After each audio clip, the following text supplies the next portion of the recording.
Bonjour et bienvenue sur la page de ce que Christ a fait. La pensée d'aujourd'hui a été écrite par Nicole Tapsoba-Nabi et elle s'intitule « Reviens sur tes pas en cette fin d'année 2018 ». Mon père m'a toujours enseigné à être reconnaissante envers les gens et envers Dieu. Cette phrase m'est restée.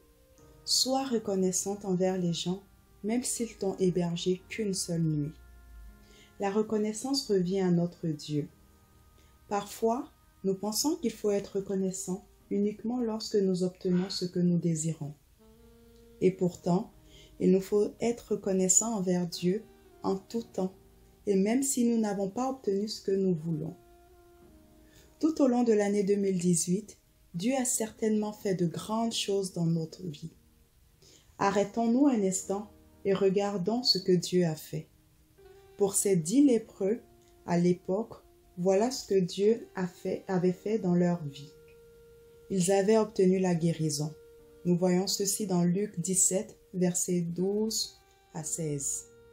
À l'entrée d'un village, 10 lépreux vinrent à sa rencontre. Ils s'arrêtèrent à distance et se mirent à le supplier à haute voix. « Jésus, Maître, aie pitié de nous. » Jésus les vit et leur dit, « Allez-vous montrer aux prêtres. » Pendant qu'ils y allaient, ils furent guéris. L'un d'eux, quand il se rendit compte qu'il était guéri, revint sur ses pas en louant Dieu à pleine voix. Il se prosterna aux pieds de Jésus, face contre terre, et le remercia. Or, c'était un Samaritain. Un seul était revenu sur ses pas pour témoigner sa reconnaissance à Dieu. Voici ce que la reconnaissance a produit pour lui, le salut.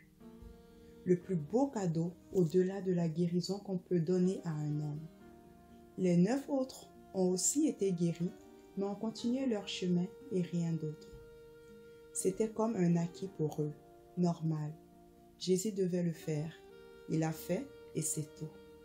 Mais ce seul lépreux, en plus de la guérison, a obtenu le salut dans sa vie à cause de sa reconnaissance.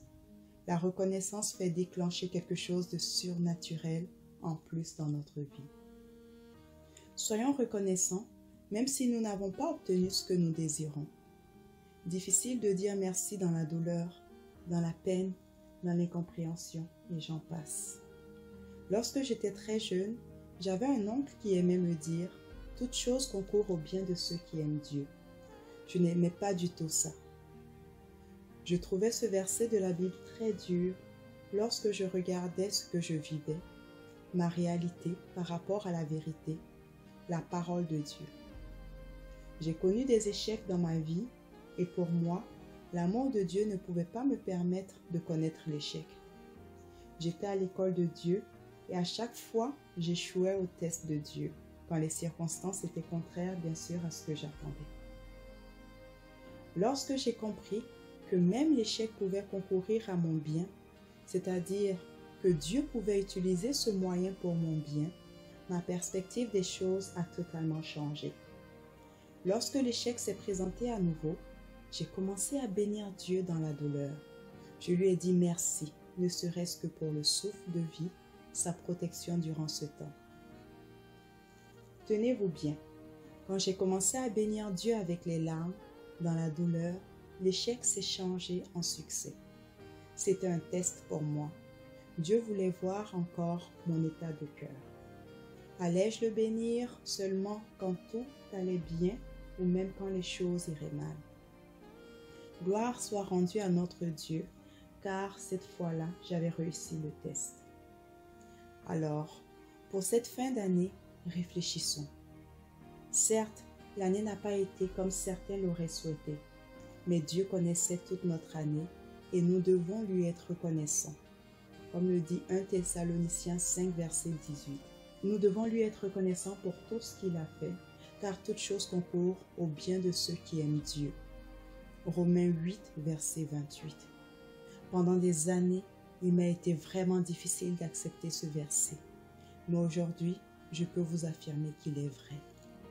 Revenons sur nos pas comme ce seul lépreux et rendons-lui gloire pour tout. La reconnaissance lui convient. Et elle fait déclencher quelque chose de surnaturel dans nos vies. Amen. Si vous venez sur cette chaîne pour la première fois, je vous invite à vous abonner pour recevoir chaque semaine des messages inspirants qui viendront vous accompagner dans votre vie chrétienne. N'hésitez pas également à partager cette vidéo ou à aller nous visiter au www.cequechristafait.com. Pour toutes vos interrogations concernant la foi, pour vos témoignages de ce que Jésus a fait dans votre vie, nous vous donnons rendez-vous sur notre site web. Dans l'onglet témoignages pour donner votre témoignage, dans l'onglet tour de prière pour vos sujets de prière et vos questions. Aussi, n'hésitez pas à liker notre page Facebook « Ce que Christ a fait pour moi » et à la partager avec vos amis et votre famille. Merci et nous nous retrouverons la semaine prochaine pour une nouvelle vidéo.